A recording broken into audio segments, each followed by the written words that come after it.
Hello viewers, welcome to my channel Bangabadhu's kitchen. আজ আমি আপনাদের রান্না করে দেখাবো চাপিলা মাছ। চাপিলা মাছের এইরকম রেসিপিটি রান্না করতে খুব সহজ আর খেতে খুবই টেস্টি। এইরকম রান্না করলে বাড়িতে বাচ্চা থেকে বয়স্ক সবাই খুব ভালো করে খাবে। তো চলো রান্নাটা শুরু করা যাক। প্রথমেই মাছগুলোকে পরিষ্কার করে ধুয়ে নিয়ে হলুদ আর লবণ দিয়ে ভালো করে মেখে নেব।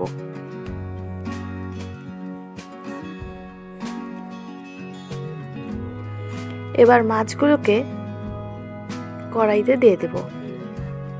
মাছগুলোকে একদম বেশি করে ভাজবো না, লাল করব না, গোল্ডেন ব্রাউন করে ভেজে নেব।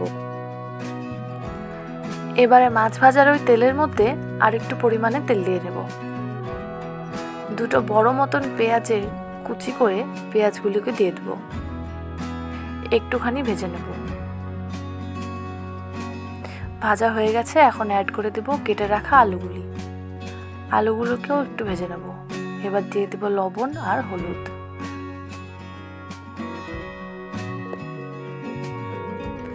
একটু সময় ভেজে নেব। ভাজা হয়ে গেলে দিয়ে দেব কেটে রাখা টমেটোগুলি। টমেটোগুলোকে 2-3 মিনিট পর্যন্ত ভাজতে হবে। ভাজার পরে দেখুন কত সুন্দর টমেটোগুলি গলে গলে যাচ্ছে। এখন এতে অ্যাড করে দেব আগে থেকে কেটে রাখা বেগুনগুলি। আবারও ভালো করে ভেজে নেব। অল্প পরিমাণে দিয়ে দেব জিরার গুঁড়া। বেশি পরিমাণে মশলা অ্যাড করব না, কারণ তাতে মাছের যে নিজস্ব একটা ফ্লেভার থাকে সেটা নষ্ট হয়ে যায়। একটু ঢাকা দিয়ে নেব। বেশি সময় ধরে ঢেকে রাখবো না, তাতে বেগুনগুলো একদমই গলে যাবে। এবার ভাজা হয়ে গেছে, এখন দিয়ে দেব কেটে রাখা কাঁচা লঙ্কাগুলি।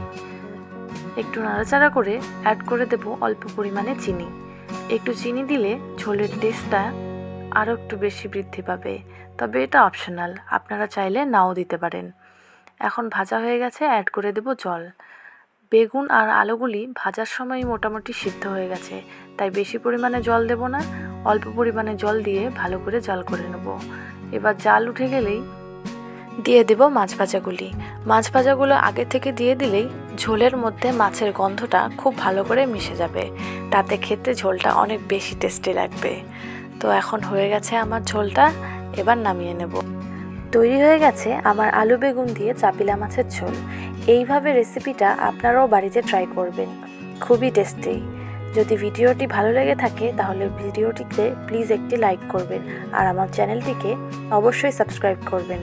Thanks for watching.